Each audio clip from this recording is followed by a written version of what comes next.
Hello all, నేను మీ dietitian Pavani. ఈరోజు topic వచ్చేసి ఆర్థరైటిస్. అందరూ ఫేస్ చేస్తూ ఉంటారు. మన ఇంట్లో కూడా కీళ్ళ నొప్పులు ఉన్న వాళ్ళు ఉన్నారు. అయితే ఈ టాపిక్ గురించి మాకు క్లియర్గా ఎక్స్ప్లెయిన్ చేయండి అని చెప్పేసి చాలామంది డిఎం కూడా చేశారు. సో అందుకే ఈ టాపిక్ గురించి క్లియర్గా ఎక్స్ప్లెయిన్ చేస్తాను. దట్టు చాలా తక్కువ టైంలోనే ఎక్స్ప్లెయిన్ చేస్తాను.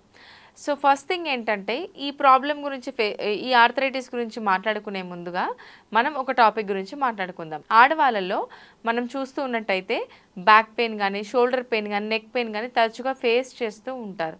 ఎందుకండి అంటే కనుక ఒక 30 ఏజ్ కానీ 35 దాటిన తర్వాత ఆడవాళ్ళలో ఈస్ట్రోజన్ అండ్ క్యాల్సిటోనిన్ హార్మోన్ అనేది తగ్గిపోతూ ఉంటుంది. దీనివల్ల బోన్స్ వీక్ అయిపోతూ ఉంటాయి. కాల్షియం అబ్జార్ప్షన్ కూడా తగ్గిపోతూ ఉండడం వల్ల బోన్స్ వీక్ అయిపోతూ ఉంటాయి. అయితే ఇక్కడ క్వశ్చన్ అడగొచ్చు, ఈస్ట్రోజన్ క్యాల్సిటోనిన్ తగ్గిపోతుంది కదా, అయితే నేను ఈస్ట్రోజన్ సెట్ చేసుకుంటే సరిపోతుంది, లేకపోతే నేను కాల్షియం ఒక్కటి తీసుకుంటే సరిపోతుంది అని అడగొచ్చు. ఇక్కడ పాయింట్ అండి ఏంటంటే, ముఖ్యమైన పాయింట్ ఏంటంటే, ఈస్ట్రోజన్ని మనం మెయింటైన్ చేయలేము. ఎందుకంటే oestrogen based on puberty stage కానీ, లేకపోతే మనకు ఎవ్రీ మంత్ సైకిల్స్ని బట్టి అది చేంజ్ అవుతూనే ఉంటుంది. కానీ ఇక్కడ మనం చూసుకోవాల్సింది ఏంటంటే, సరేనండి నేను కాల్షియం తీసుకుంటాను, కాల్షియం వల్ల ఆర్థరైటిస్ తగ్గుతుంది అంటున్నారు కదా అంటే, కాల్షియం కూడా మంచిదే కాదనట్లేదు. కానీ ఏంటంటే, మనం first of all life style change అనేది ఖచ్చితంగా చేయాలి. సో ఇక్కడ ఇలా తరచుగా మన బాడీలో కాల్షియం అబ్జర్ప్షన్ తగ్గిపోవడం వల్ల బోన్స్ వీక్ అయిపోయి ఆర్థరైటిస్ ప్రాబ్లం అనేది లీడ్ అవుతుంది. సో మీకు మెయిన్ రూట్ కాజ్ అనేది తెలిసింది ఏంటంటే, మనకు ఈస్ట్రోజన్ హార్మోన్ అనేది మనకి ఎవ్రీ మంత్ సైకిల్స్ని బట్టి బ్రెస్ట్ డెవలప్మెంట్ కానీ, ప్యూబర్టీ కానీ ఇది చేంజ్ అవుతూనే ఉంటుంది. సో ఇక్కడ మనం ఏం చేయాలి అని అంటే కనుక, మెయిన్గా లైఫ్ స్టైల్ చేంజ్ చేయాలి. ఈ ఆర్థరైటిస్ రాకుండా ఉండాలి అన్నా కూడా మనం ఏం చేయాలి అంటే, lifestyle change is very very important. Lifestyle చేంజ్లో ఏమేమి వస్తాయి అంటే కనుక, ఫస్ట్ థింగ్ వర్కౌట్ ఫస్ట్ ప్లేస్లో ఉంటుందండి. వర్కౌట్ చేయడం అనేది చాలా చాలా ఇంపార్టెంట్. అందరూ అంటారు, నేను యోగా చేస్తున్నాను, నేను వెయిట్ లాస్ కూడా అవుతున్నాను యోగా చేయడం వల్ల, నాకు ఇది ఓకే, నేను హ్యాపీగానే ఉన్నానని అనుకోవచ్చు. యోగా ఒకటే కాదు, వర్కౌట్స్ వారానికి 5 రోజులు యోగా చేస్తున్నా కూడా మీకు హెల్ప్ అవ్వదు మజిల్ గెయిన్ అవ్వడంలో. మీరు 3 రోజులు యోగా చేసి 2 డేస్ స్ట్రెంగ్త్ ట్రైనింగ్ చేస్తేనే మీకు చాలా చాలా హెల్ప్ అవుతుంది. గుర్తుపెట్టుకోండి, ఇప్పుడు ఈ 30లో కానీ, ఇప్పుడు మీ 25లో కానీ మీరు వర్కౌట్ చేయడం స్టార్ట్ చేశారనుకోండి, డైలీ ఒక హ్యాబిట్ లాగా అలవాటు చేసుకోండి. గుర్తుపెట్టుకోండి, ఇప్పుడు గెయిన్ చేసిన మజిల్ ఒక 50 ఇయర్స్ తర్వాత అది మన ప్రాపర్టీలా యూజ్ అవుతుందన్నమాట. సో వర్కౌట్స్ చాలా మెయిన్ ప్లేస్లో ఉంటాయి. అయితే మీకు ఇక్కడ క్వశ్చన్ రావచ్చు, ఆర్థరైటిస్ రాకుండా ఉండాలి అంటే వర్కౌట్స్ చేయమంటున్నారు. ఒకవేళ ఆర్థరైటిస్ వచ్చిన వాళ్ళు ఎలాంటి వర్కౌట్స్ చేయాలి అంటే, ఫస్ట్ థింగ్ వాకింగ్ చాలా చాలా మంచిది. పోస్ట్ మీల్ వాక్స్ అనేది అలవాటు చేసుకోండి. అంటే ఏ ఫుడ్ తీసుకున్నా, బ్రేక్ఫాస్ట్, లంచ్, డిన్నర్, స్నాక్స్, ఎప్పుడు ఎలాంటి ఫుడ్ తీసుకున్నా కూడా ఒక 15-20 మినిట్స్ ఆగి పోస్ట్ మీల్ వాక్స్ అనేది వెళ్ళడం చాలా చాలా మంచిది, అలవాటు చేసుకోండి. ఎంతసేపు చేయాలి అంటే కనుక, సో మార్నింగ్, లంచ్, డిన్నర్ ఇలా మనం డే మొత్తంలో పోస్ట్ మీల్ వాక్స్ చేస్తాం కాబట్టి 15 మినిట్స్ చేస్తే సరిపోతుంది. సెకండ్ థింగ్, ఎలాంటి వర్కౌట్స్ చేయకూడదు అంటే బ్రిస్క్ వాక్. ఆర్థరైటిస్ ఉన్నవాళ్ళు బ్రిస్క్ వాక్ అంటే ఎక్కువ హెవీగా జాగింగ్ చేయడం కానీ, లేకపోతే ఎక్కువ లెగ్స్ మీద ప్రెషర్ పడే వర్కౌట్స్ చేయడం కానీ చేయకూడదు. స్క్వాట్స్ అసలు చేయకూడదు. మరి ఎలాంటి వర్కౌట్స్ చేయొచ్చు అంటే, యోగా బెస్ట్ అని చెప్పొచ్చు అండ్ వాకింగ్ కూడా బెస్ట్ అని చెప్పొచ్చు. ఎక్కువ ప్రెషర్ పెట్టారనుకోండి, మనకి ఇంకా ప్రాబ్లం అనేది ఫేస్ చేస్తూ ఉంటాం. సరే, ఇది రీజన్స్ చెప్పుకున్నాం, ఎలాంటి వర్కౌట్స్ చేయాలో చెప్పుకున్నాం. మరి దీన్ని ఎలా క్యూర్ చేయాలి మెయిన్గా అని అంటే కనుక, సో ఆర్థరైటిస్లో ఫస్ట్ ప్లేస్లో వర్కౌట్స్ అని చెప్పాను, సెకండ్ ప్లేస్లో డైట్ ఉంటుంది. సో మీరు ఒకటే గుర్తుపెట్టుకోవాలి, బోన్స్ మనకు ఆర్థరైటిస్ ప్రాబ్లం వస్తుంది, బోన్ ప్రాబ్లం వస్తుందంటే చాలామంది కాల్షియం, వైటమిన్ డి తీసుకుంటే సరిపోతుందని అనుకుంటారు. కానీ బోన్ చుట్టూ ఉన్న మజిల్ని కూడా మనం స్ట్రాంగ్ చేసుకోవాలి కదా, అందుకోసం మనం ప్రోటీన్ రిచ్ ఫుడ్స్ని ఇంక్లూడ్ చేయాలన్నమాట. మరి ఎందులో ప్రోటీన్ రిచ్ ఫుడ్స్, ఎలాంటి ప్రోటీన్ రిచ్ ఫుడ్స్ ఇంక్లూడ్ చేయాలి? నాన్ వెజ్ తింటేనేమో మేము వెయిట్ గెయిన్ అవుతున్నాము, డాక్టర్స్ ఏమో నాన్ వెజ్ మానేయమని చెప్తూ ఉంటారు. మీరు ఎలాంటి ఫుడ్ తీసుకోవాలో చెప్పండి అని అంటే కనుక, ప్రోటీన్ రిచ్ ఫుడ్స్లో ఫస్ట్ ప్లేస్లో మీకు ఒక మీల్ ప్యాటర్న్ చెప్పేస్తాను. అంటే అసలు పొద్దున్న నుంచి సాయంత్రం వరకు మనం డే అంతా ప్రోటీన్ రిచ్ డైట్ ఎలా ప్లాన్ చేసుకోవాలో ఒకసారి చెప్తాను. మార్నింగ్ లేవగానే పరగడుపున మీరు నైట్ ఒక గ్లాస్లో జీలకర్ర, ధనియాలు, సోంపు, అలాగే మెంతులు ఇవన్నీ నానబెట్టేసి మార్నింగ్ ఆ వాటర్లో ఇంకో గ్లాస్ ఆఫ్ వాటర్ యాడ్ చేసి బాయిల్ చేయండి. బాయిల్ చేసి ఒక గ్లాస్లో తీసుకున్న తర్వాత కొద్దిగా ఒక 10 to 12 drops of lemon drops add చేసేసి ఈ ఈ ఈ వాటర్ని పరగడుపున తీసుకోవడం చాలా మంచిది. దీనివల్ల ఇన్సులిన్ సెన్సిటివిటీ పెరుగుతుంది, వెయిట్ లాస్కి హెల్ప్ అవుతుంది అండ్ జీర్ణశక్తి గట్ హెల్తీగా కూడా ఉంటుంది. ఇది క్లియర్ కదా? Let's come to the breakfast.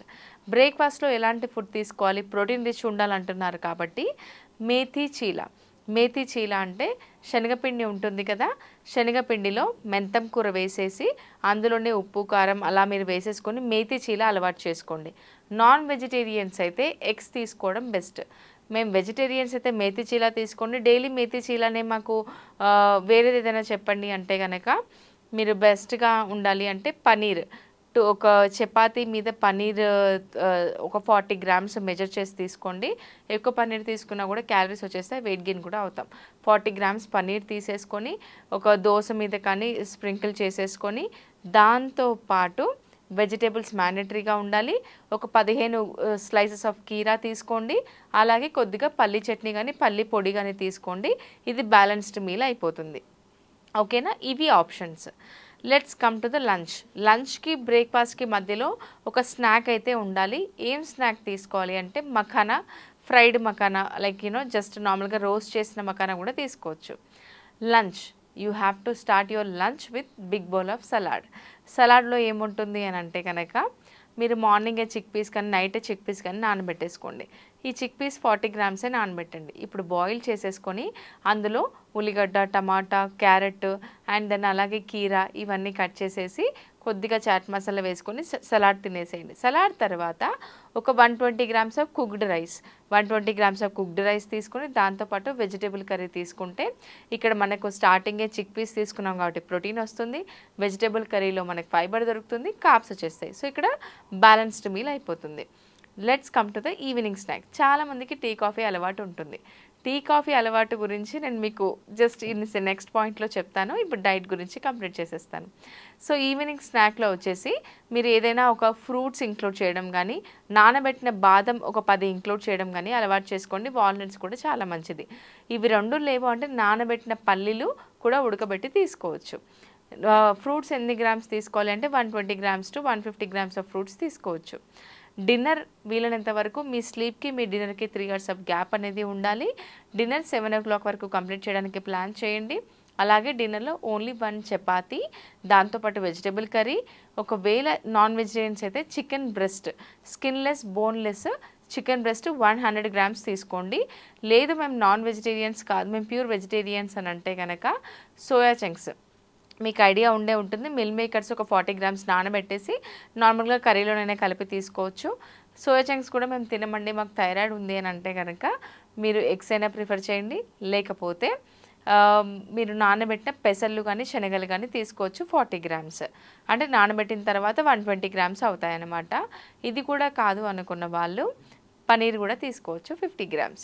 So ఇలా ఎవ్రీ మీల్లో ప్రోటీన్ ఉండేటట్టు ప్లాన్ చేసుకున్నాం అనుకోండి, డే అంతా హ్యాపీగా ఉంటుంది అండ్ మనకు గట్ హెల్తీగా కూడా ఉంటుంది. అలాగే మేక్ ష్యూర్ మీరు 45 minutes ఆఫ్ వర్కౌట్స్ చేస్తారు కాబట్టి క్యాలరీ బర్నింగ్ కూడా బాగుంటుంది.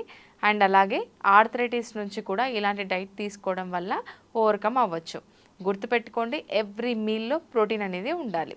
అండ్ ఆల్సో నేను 90 days weight loss programme start చేశాను. ఇందులో ఏంటంటే ప్రాపర్ గైడెన్స్ కూడా మీకు దొరుకుతుంది. ఆర్థరైటిస్కి క్యూర్ అనేది ఉండదండి. మనం హెల్దీ లైఫ్ స్టైల్ మెయింటైన్ చేస్తేనే 70% మనం చాలా బాగా హెల్దీ లైఫ్ స్టైల్ని లీడ్ చేయొచ్చు. అంటే ఎక్కువ కొన్నిసార్లు ఆర్థరైటిస్ అనేది మన బోన్స్ కూడా పనిచేయకుండా చేస్తుంది అనమాట. కంప్లీట్గా సిచ్యువేషన్ వర్సన్ అవుతుంది ఒకవేళ మీరు నెగ్లెక్ట్ చేస్తే.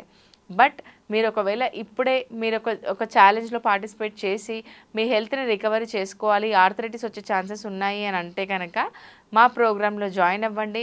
మీకు వర్కౌట్ గైడెన్స్ ఉంటుంది. అలాగే డైలీ ఈవినింగ్ సెషన్స్ కూడా ఉంటాయి. అంటే సర్టిఫైడ్ ఇన్స్ట్రక్టర్ గ్రూప్ సెషన్స్ తీసుకుంటారు. వర్కౌట్ సెషన్స్ కూడా లైవ్ ఉంటుంది. అలాగే ఒకవేళ మీరు లైవ్ మిస్ అయితే వర్కౌట్ వీడియో కూడా మీకు పంపిస్తాము.